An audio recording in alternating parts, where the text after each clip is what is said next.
Amém. Irmãos, reunir é bom demais. Vamos falar? Reunir é bom demais. Nós temos que valorizar essa liberdade que nós temos de nos reunirmos a qualquer momento para juntos louvarmos o Senhor. Do ponto de vista espiritual, né, à luz da experiência do povo de Israel, nós outrora estávamos presos no Egito, debaixo do jugo de Faraó, sob um regime de escravidão. O pecado nos afligia, o mundo nos afligia, mas um dia Deus suscitou um libertador para nós.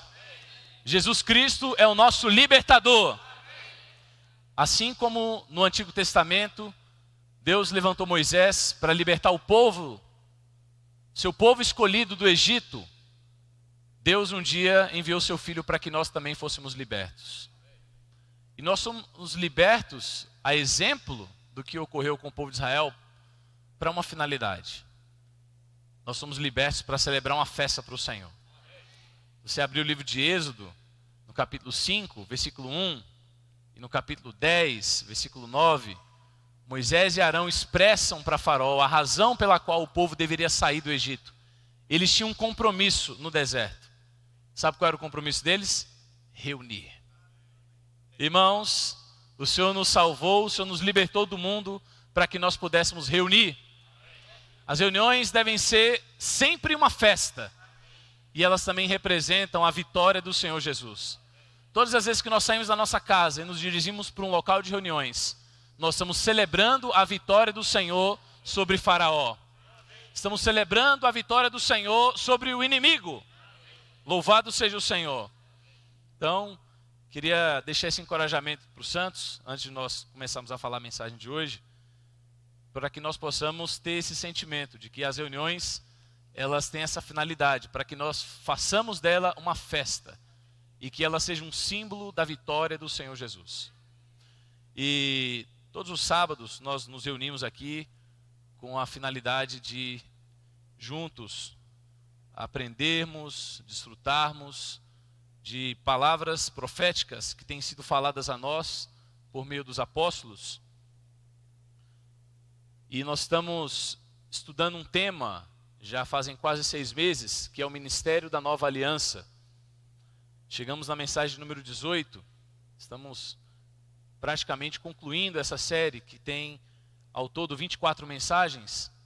E nessa mensagem número 18, nós vamos ter um pouco de comunhão com os santos acerca da questão da ressurreição. O tema da mensagem é servir em ressurreição. Vamos falar todos juntos? Servir em ressurreição. Só as irmãs. Os irmãos. Amém. Basicamente nessa noite, irmãos, a nossa intenção é trabalhar 5 pontos importantes com vocês. Primeiro, queremos falar um pouquinho sobre a realidade da ressurreição no ministério da Nova Aliança. Nós temos falado bastante, temos ouvido bastante sobre o ministério da Nova Aliança e hoje nós queremos ter um pouco de comunhão sobre esse assunto da ressurreição, né, como uma realidade que precisa ser vivida por nós no ministério da Nova Aliança. Eu queria abrir com os irmãos, primeira carta de Paulo aos Coríntios, capítulo 15.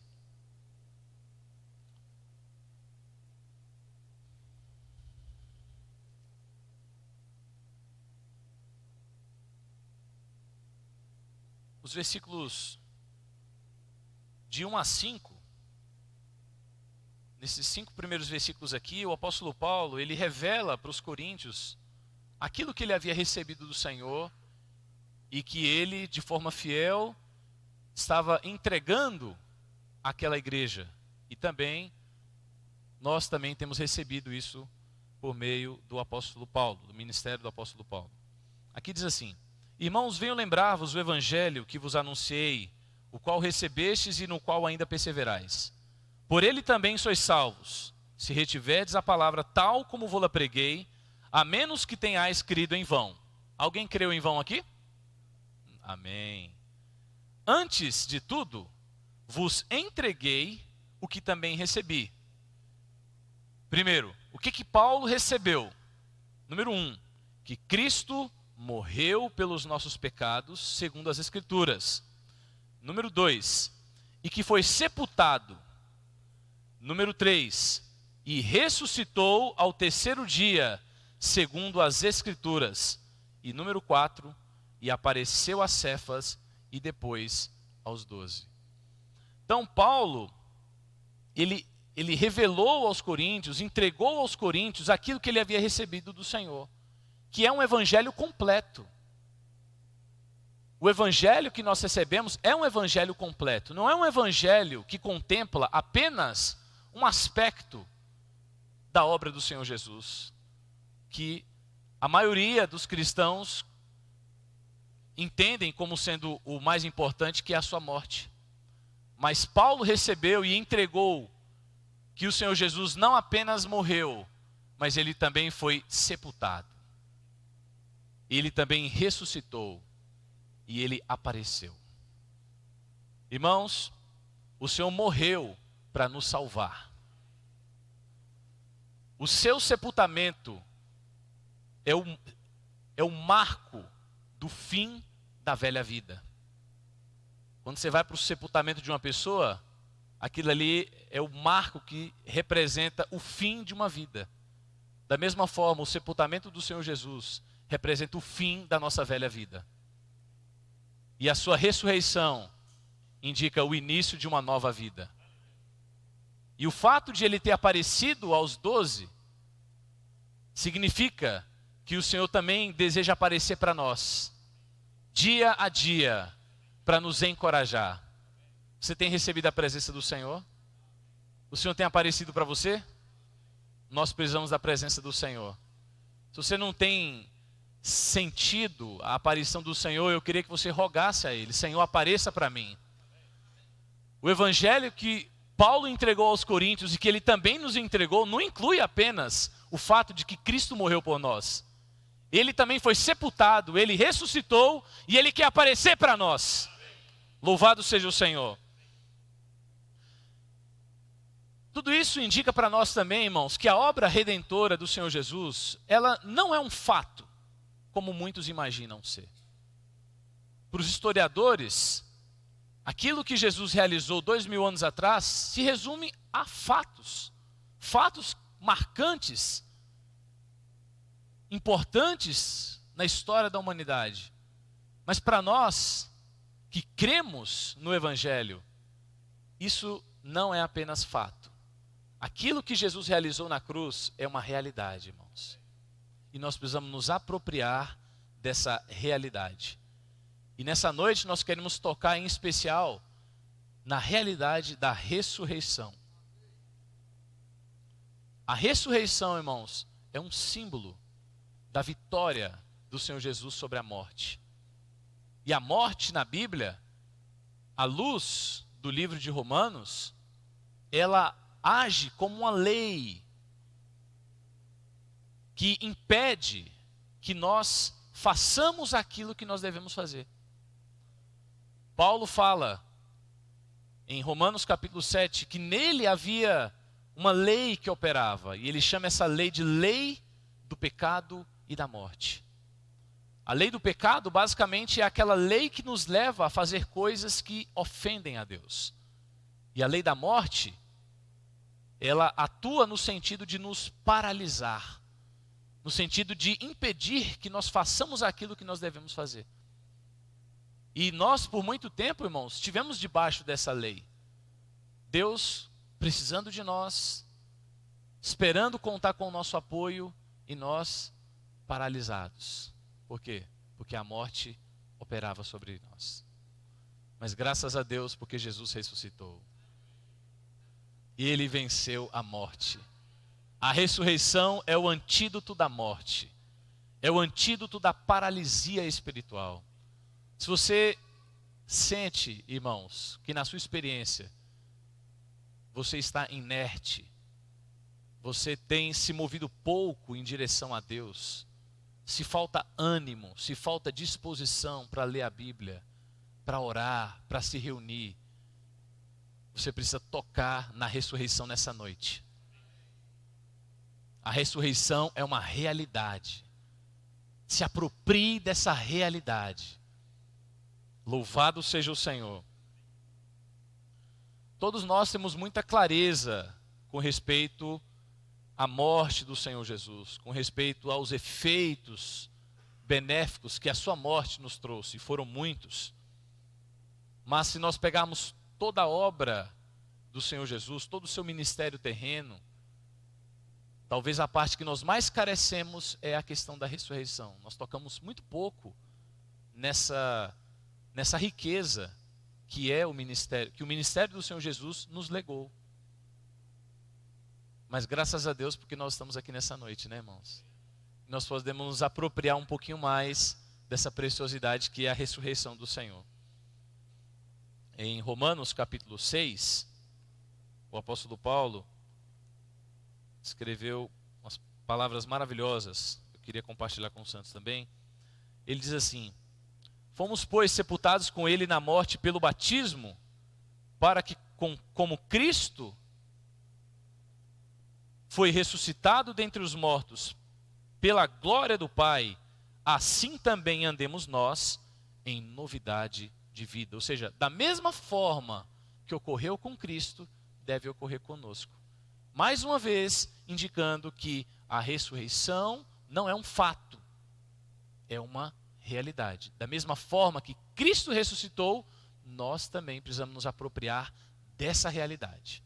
E o versículo 13 continua: nem ofereçais cada um os membros do seu corpo ao pecado como instrumentos de iniquidade, mas oferecei-vos a Deus como ressurretos dentre os mortos, e os vossos membros a Deus como instrumentos de justiça. Ou seja, até para servir a Deus, nós precisamos nos apropriar da ressurreição.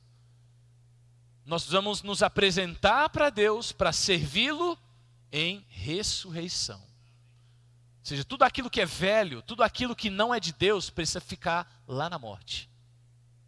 Nós precisamos servir em ressurreição. Amém? E essa experiência de ressurreição, quando nós tocamos nela, irmãos, ela afeta a nossa vida completamente. Em Colossenses capítulo 3, mais uma vez o apóstolo Paulo, dessa vez se dirigindo aos irmãos da igreja em Colossos, ele falou sobre a ressurreição e de como a ressurreição afeta positivamente o nosso viver. No capítulo 3, versículos 1 e 2 diz assim: portanto, se fostes ressuscitados juntamente com Cristo, buscai as coisas lá do alto, onde Cristo vive, assentado à direita de Deus. E ele continua: pensai nas coisas lá do alto, não nas que são aqui da terra. Então veja, quando nós nos apropriamos da experiência da ressurreição, quando nós nos damos conta de que ela é uma experiência para ser vivida por nós, irmãos, os nossos pensamentos começam a mudar. Aquilo que nós buscávamos também muda. Os nossos interesses mudam. Nós não gastamos mais tempo, energia desnecessária com as coisas aqui da terra, com as coisas terrenas.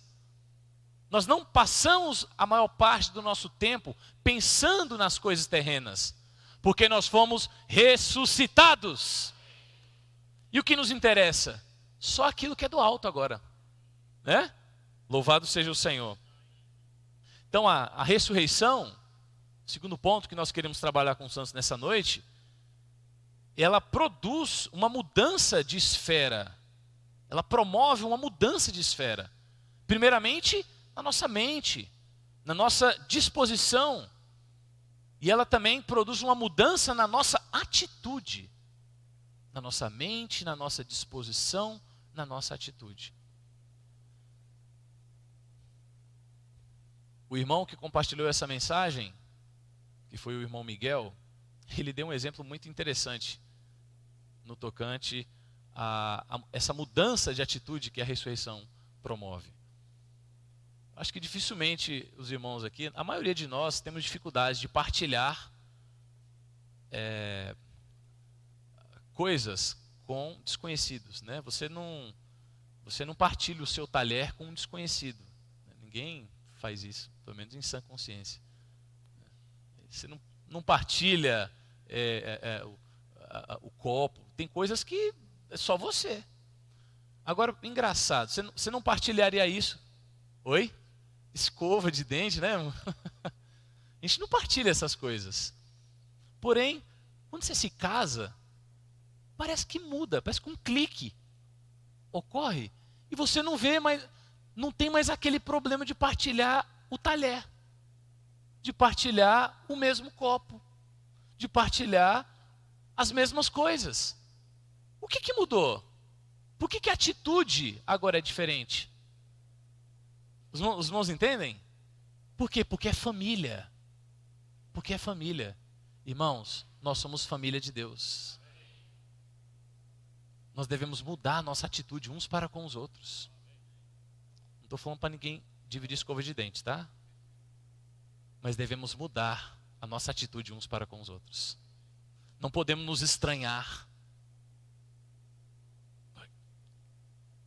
Agir com indiferença. Não, irmãos. Nós somos família de Deus. Oh, Senhor Jesus. A mudança de esfera, né? Do solteiro para o casado, muda essa atitude. Nós vamos tocar na ressurreição, irmãos, para que nós mudemos de esfera. Louvado seja o Senhor. Nós vamos aplicar a questão da ressurreição na nossa vida, no nosso dia a dia. E esse poder da ressurreição, a ressurreição é algo extraordinário. Eu gostei muito de ver o Érico compartilhando quantos hinos aconteciam. Falou que por muito tempo a morte foi um dos fenômenos mais fortes, né? Tipo assim, o que pode parar a morte? Ela simplesmente põe fim. Até que um dia a ressurreição apareceu. Irmãos, ela venceu a morte. Ela é poderosa. E se nós olharmos a nossa experiência de salvação, né, de forma ampla, nós, no passado, quando nós cremos no Senhor, nós tocamos no poder dessa ressurreição, nós fomos salvos da condenação da morte. Preste atenção, no passado, nós somos salvos da condenação da morte. Hoje, no presente, nós estamos sendo salvos do poder da morte.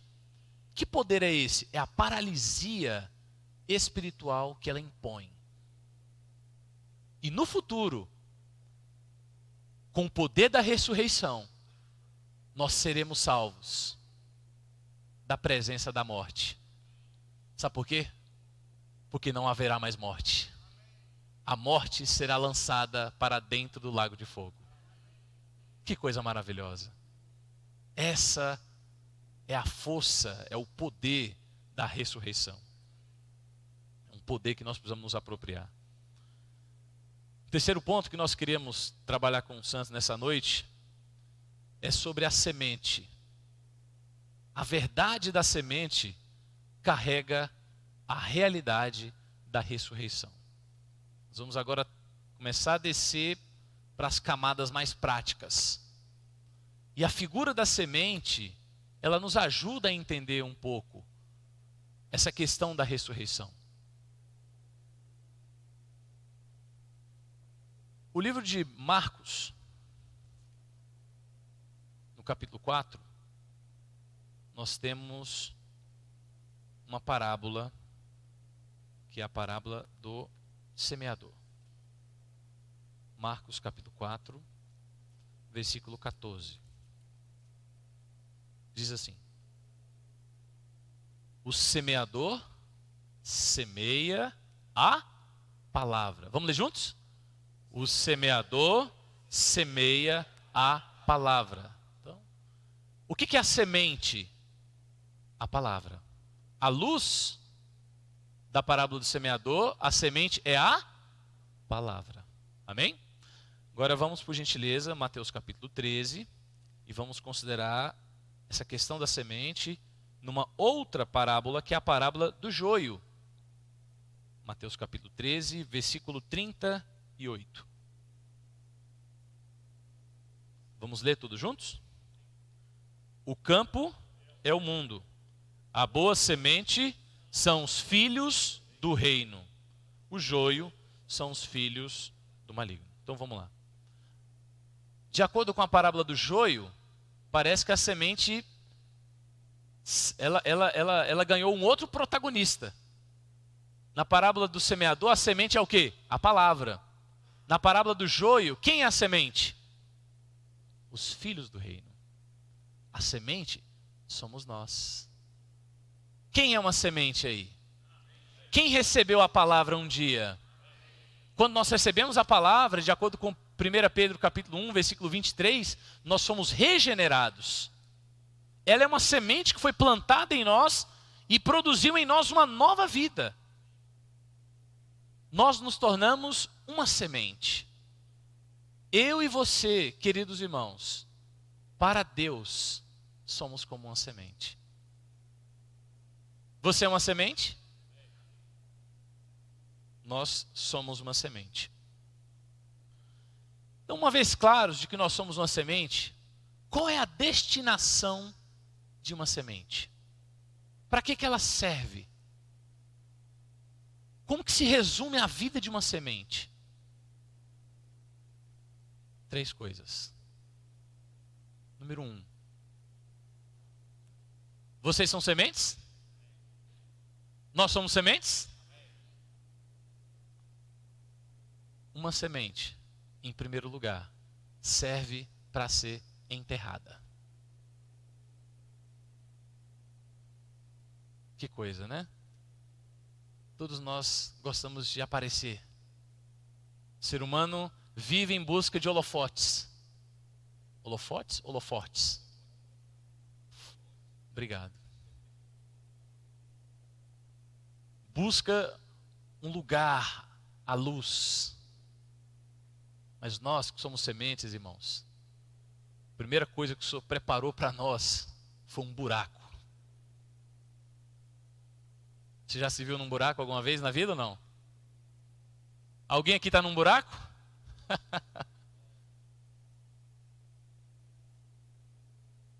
De acordo com o que nós estamos vendo aqui, tem 3 tipos de sementes, né? Tem as que estão para cair num buraco e as que já estão no buraco. Talvez as que vão cair de novo no outro buraco.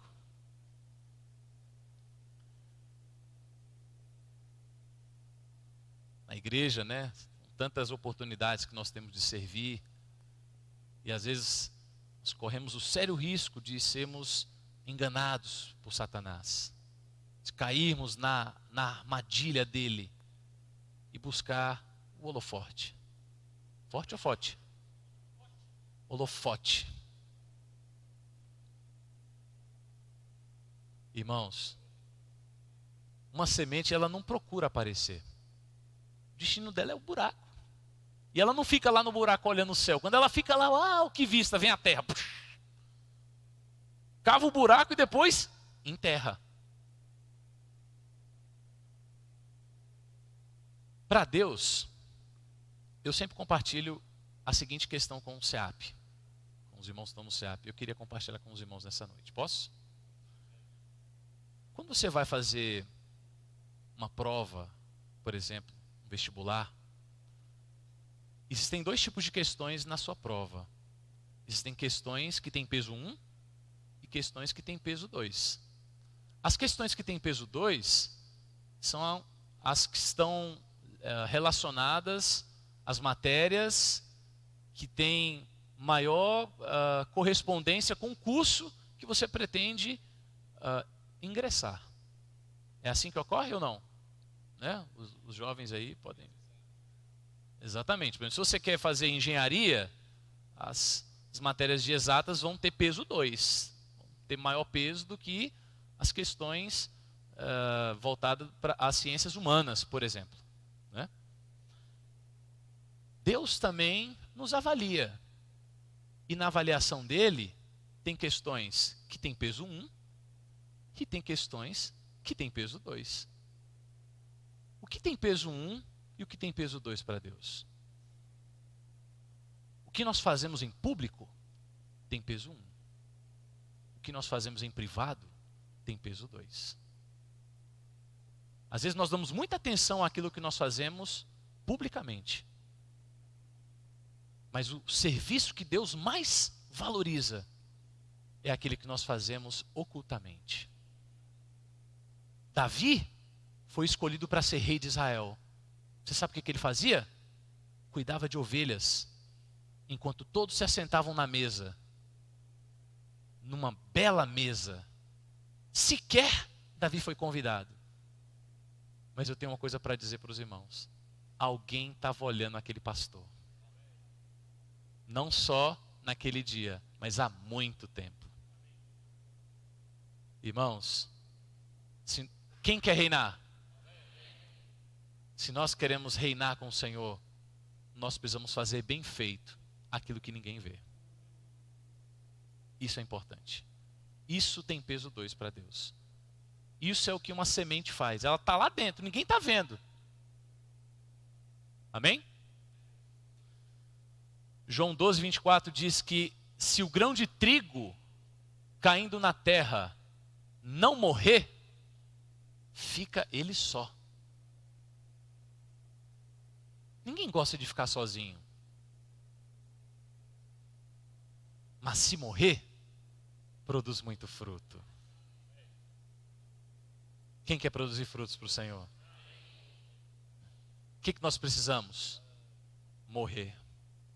Precisamos aceitar o nosso destino.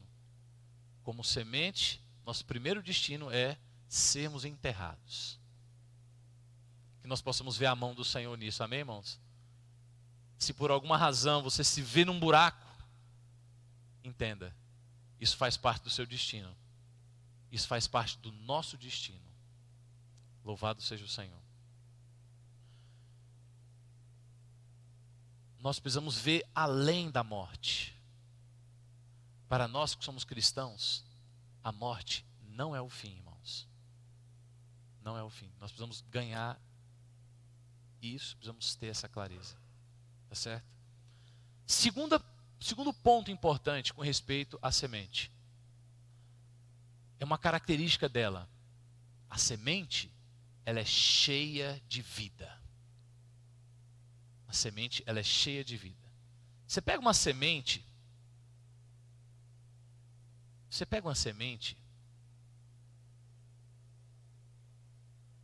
pequenininha, muitas vezes seca, né? Mas dentro dela tem vida. Pega uma semente e enterra ela. Irmãos, começa a acontecer um negócio com ela. Ela vai produzir, a vida que está dentro dela começa a operar. Nós desconhecemos o poder da ressurreição, porque não, na maioria das vezes, não permitimos ser enterrados. Uma semente nunca vai revelar todo o seu potencial enquanto ela estiver preservada. Está aqui uma semente linda, bonitinha. Ela jamais vai conseguir revelar todo o potencial que ela possui enquanto ela estiver preservada. Agora, quando ela é lançada na terra, aí, irmãos, a vida começa a agir. Mesmo presa, debaixo de terra, algumas debaixo de pedras, há plantas que nascem até no asfalto. Há plantas que rompem concretos. Esse é o poder da ressurreição. Não tema a morte. Não tema ser enterrado. Acredite na ressurreição.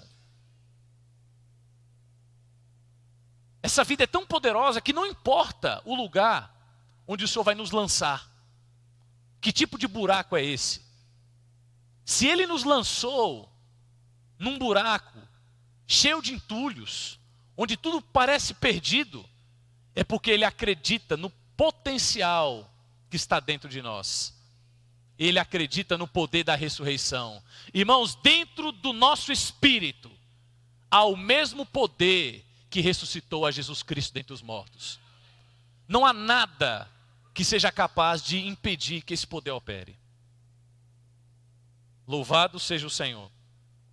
Portanto, uma semente, ela tem essa característica, ela é cheia de vida.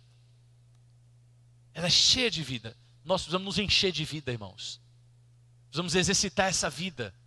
De que maneira nós podemos fazer isso? Cantando, orando, invocando o nome do Senhor, reunindo.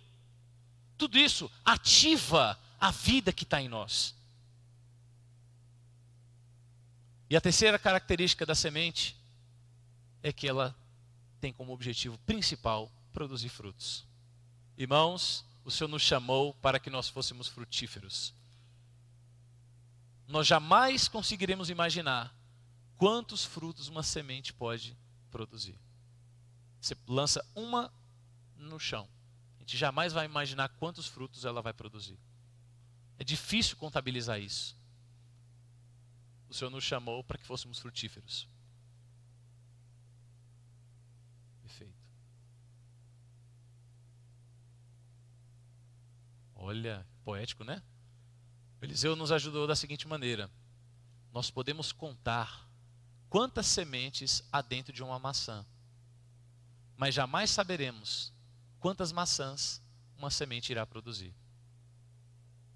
O Senhor nos chamou para que nós dessemos fruto, irmãos. Louvado seja o Senhor. Prosseguindo, irmãos, vamos agora ver alguns princípios da ressurreição que estão registrados em 1 Coríntios capítulo 15. Pelo menos 3 princípios importantes a gente queria destacar com os irmãos aqui. 1 Coríntios capítulo 15, versículo 36, diz assim: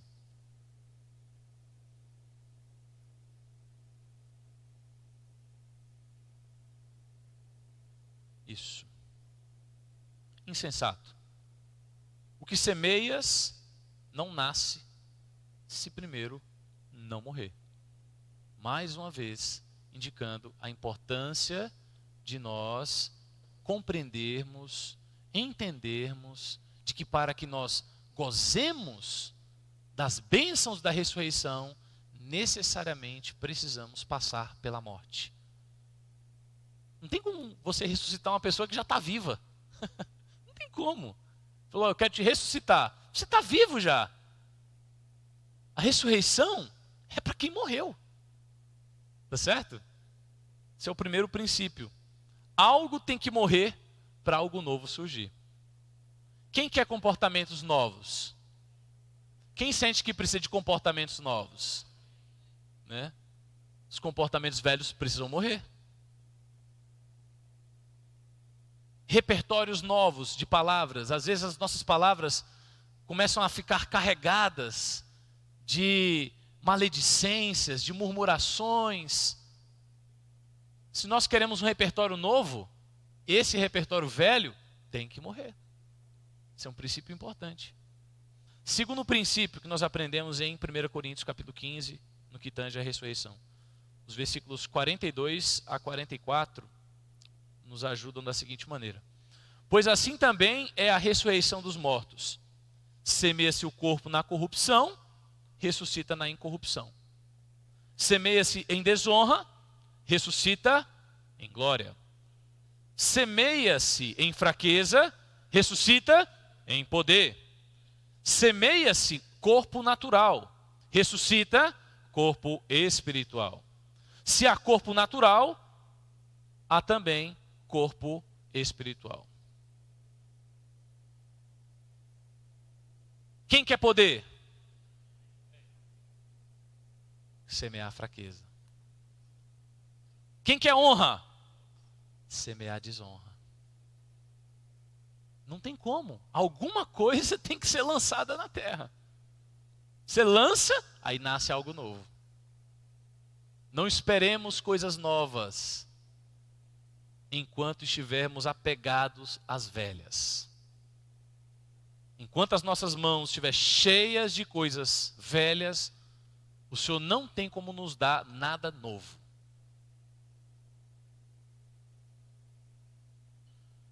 Versículo 58.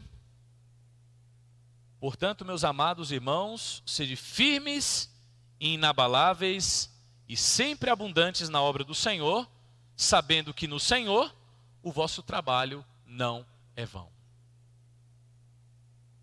Quando nós servimos em ressurreição, irmãos, o nosso trabalho não é vão. Amém? Jesus é o Senhor. Vamos agora para o capítulo 16. Vamos gastar um tempinho aqui, os nossos minutos finais, considerando nosso último ponto que nós queremos tratar com os santos nessa noite, que são os resultados de um viver em ressurreição. Certo? Os resultados de um viver em ressurreição. Capítulo 16, que é o último capítulo dessa carta, a primeira carta de Paulo aos Coríntios, ele apresenta que pelo menos 9 resultados benéficos, positivos da ressurreição. Resultados que, se nós conseguirmos produzir, nós vamos revolucionar o viver da igreja em Brasília. 9 coisas, 9 itens. Nós vamos melhorar em muito a nossa qualidade de vida da igreja. Os irmãos dizem amém para isso? Vamos ver juntos então? Vamos ler primeiramente os versículos 1 e 2. Quanto à coleta para os santos, fazei vós também como ordenei às igrejas da Galácia. No primeiro dia da semana, cada um de vós ponha de parte em casa, conforme a sua prosperidade, e vá juntando, para que se não façam coletas quando eu for. Primeiro benefício de se viver em ressurreição.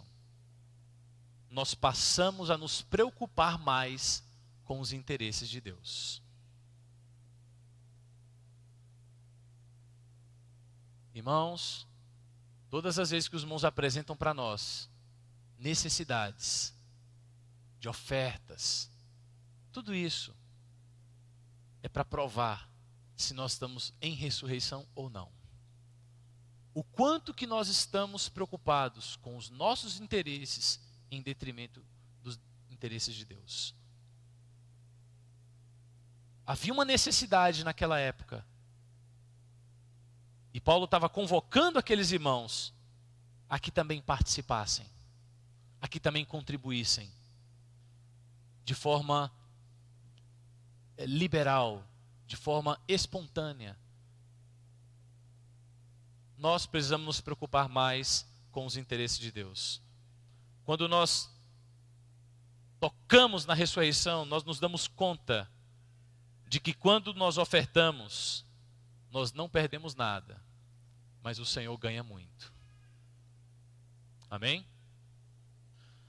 Segundo benefício, ou resultado de um viver em ressurreição, pode ser visto nos versículos 6 a 9.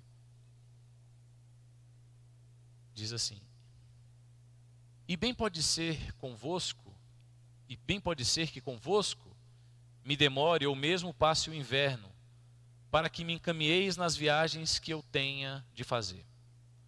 Porque não quero agora ver-vos apenas de passagem, pois espero permanecer convosco algum tempo, se o Senhor permitir. Ficarei, porém, em Éfeso até o Pentecostes. Preste atenção no versículo 9. Porque uma porta grande e oportuna para o trabalho se me abriu, e há muitos adversários. Segundo resultado de um viver em ressurreição, nós passamos a ver o Senhor abrindo portas. Quem quer ver portas se abrindo? quando nós começarmos a tocar na ressurreição, irmãos, muitas portas se abrirão. O Senhor quer abrir muitas portas para nós. Muitas portas para a igreja em Brasília. Amém. Não se importe com os adversários. Se o Senhor abrir a porta, é porque é para nós entrarmos. Não foque nos adversários, nas dificuldades. Às vezes nós somos assim. A oportunidade abriu, mas tem essa dificuldade. Poderíamos servir, mas tem isso aqui para. Poderia cooperar mais, mas são os adversários. Irmãos, se o Senhor está abrindo uma porta para você, entra por ela. Louvado seja o Senhor. Terceiro resultado, está nos versículos 10 a 11. E se Timóteo for, vede que esteja sem receio entre vós, porque trabalha na obra do Senhor, como também eu.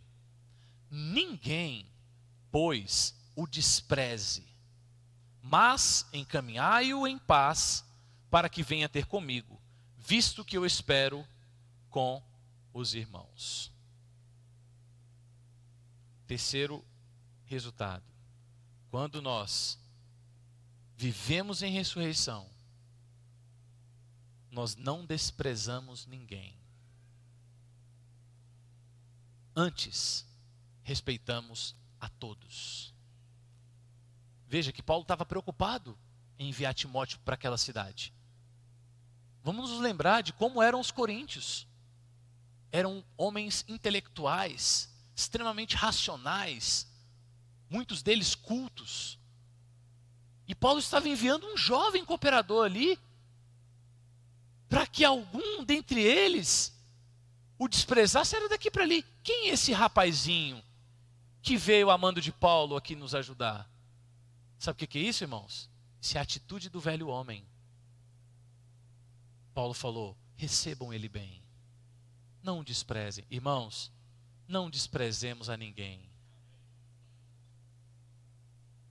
Vamos fomentar o respeito. Vamos fomentar o estimar uns aos outros. Eu quero estimar mais os irmãos. Eu quero respeitar mais os irmãos. Não quero desprezar nenhum dos irmãos. Cada um de nós aqui, irmãos, temos algo a acrescentar. Temos algo para contribuir. Louvado seja o Senhor.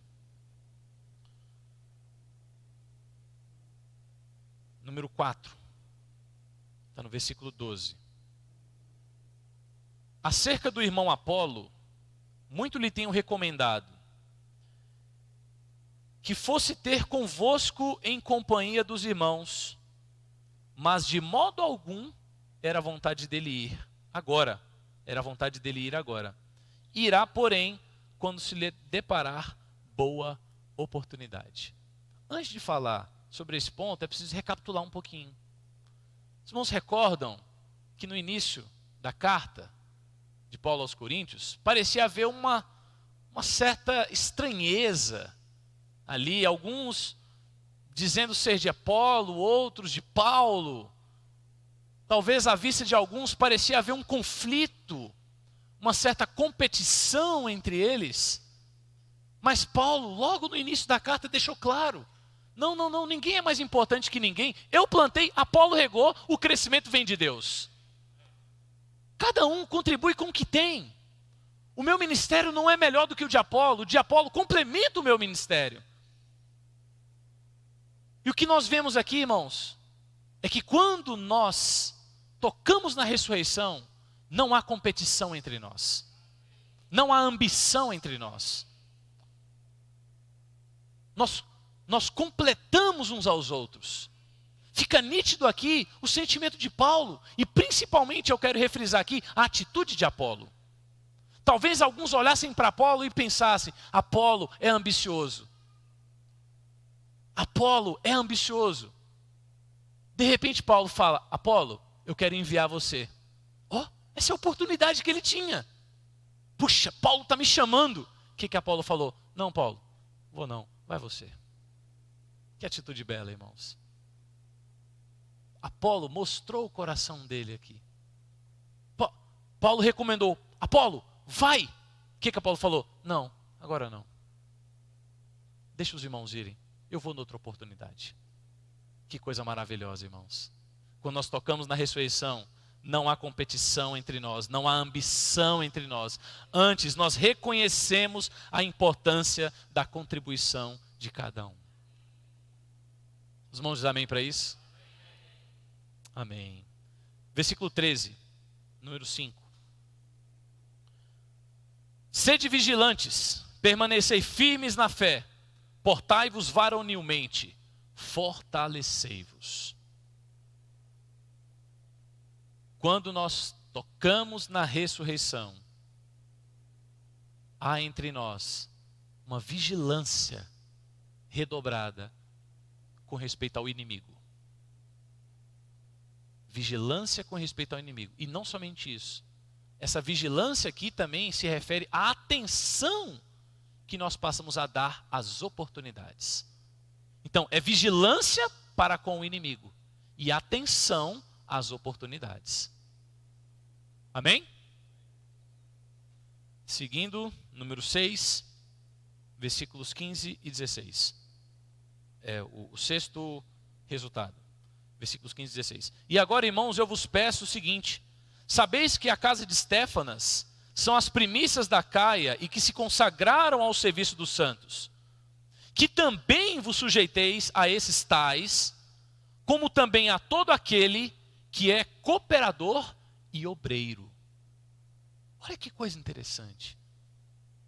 Irmãos, quando nós tocamos na ressurreição, nós nos sujeitamos àqueles que o Senhor colocou à nossa frente para cuidar de nós. Falar, eu me sujeito a Deus, mas não me sujeito aos irmãos, é pura hipocrisia. Se eu e você não conseguimos reconhecer quem o Senhor colocou à nossa frente para cuidar de nós, irmãos, nós estamos perdidos. O apóstolo Paulo, depois que ele foi salvo, quando ele foi iluminado, o próprio Senhor apareceu para ele. Ele era grande, o nome Saulo significa grande. Não é isso? Saulo no grego é grande. Depois que ele foi salvo, uma luz forte brilhou para ele. De repente ele perguntou, ok, Senhor, fui salvo, e agora? Como serão as coisas? O que eu devo fazer? Que caminho eu devo tomar? Sabe qual foi a resposta do Senhor? Você vai na rua que se chama direita, você entra numa casa e lá te dirão o que te convém fazer. Quando Paulo chega lá, quem aparece para ele? Deus? Um anjo? Eu só me sujeito a um anjo. Se um anjo falar para mim, eu faço. Se Deus aparecer para mim e dizer, eu faço. Não. Deus enviou um homem chamado Ananias. Sabe o que significa Ananias no grego? Graciosamente dado por Deus. Os irmãos que o Senhor colocou à nossa frente foram dados a nós graciosamente para cuidar de nós, para nos orientar, para nos dirigir. Estar debaixo da orientação desses irmãos, é sinônimo de bênção. Você quer bênção? Ouça o que Ananias tem para te dizer. Louvado seja o Senhor. Versículos 17 e 18, vamos acelerar. Alegro-me com a vinda de Estéfanas e de Fortunato e de Acaio, porque estes supriram o que da vossa parte faltava, porque trouxeram refrigério ao meu espírito e ao vosso. Reconhecei, pois, homens como estes. Que coisa maravilhosa. E aqui o princípio, ou o resultado de um viver em ressurreição é o seguinte: quando nós vivemos em ressurreição, o nosso serviço produz refrigério nos irmãos. quando você levanta para falar a palavra, os irmãos recebem refrigério. Quando você vai para o serviço de música tocar um instrumento, os irmãos recebem refrigério. Quando você recebe os irmãos na recepção, os irmãos recebem refrigério. O nosso serviço resulta em refrigério para os santos. Quem quer produzir refrigério? Precisamos servir em ressurreição. Versículo 22. Se alguém não ama o Senhor, seja anátema, maranata. Irmãos, quando nós vivemos em ressurreição, nós amamos o Senhor e não somos colocados de lado. Anátema significa maldito. Mas anátema significa também, se você for na raiz da palavra, ser colocado de lado para uma punição futura. Ou seja, é ser posto de lado. Irmãos, não se coloque de lado. Ame o Senhor. Ame o Senhor. Em ressurreição, ame o Senhor. Não se coloque de forma deliberada de lado. Ame o Senhor. E por último, irmãos, o nono resultado está a conjunção de 2 versículos. Primeiro, versículo 14. Todos os vossos atos sejam feitos com amor. Vamos ler mais uma vez, todos juntos? Todos os vossos atos sejam feitos com amor. Agora o versículo 24, o último versículo da carta. O meu amor seja com todos vós em Cristo Jesus. Vamos ler mais uma vez? O meu amor seja com todos vós em Cristo Jesus. Irmãos, quando nós vivemos em ressurreição, tudo que nós fazemos é com amor.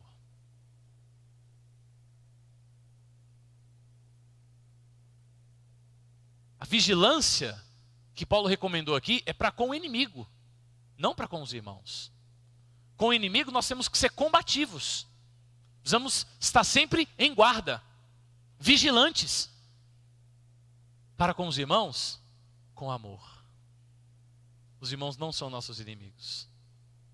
Nós vamos tratar todos com amor. Todos com amor. Paulo revelou aqui o seu coração.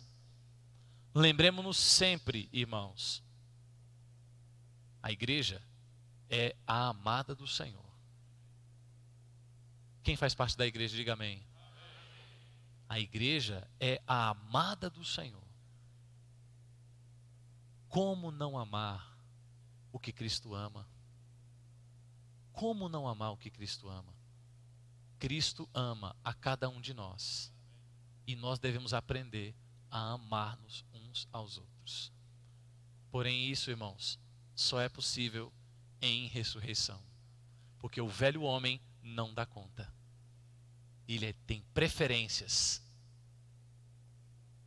Mas, em ressurreição, o novo homem é que impera. E o amor é que rege as nossas relações. Que o Senhor possa abençoar a igreja em Brasília. Que o Senhor possa abençoar todos os irmãos aqui presentes. Que nós possamos viver a vida da igreja em ressurreição, desfrutando de todos esses resultados. Amém? Jesus é o Senhor.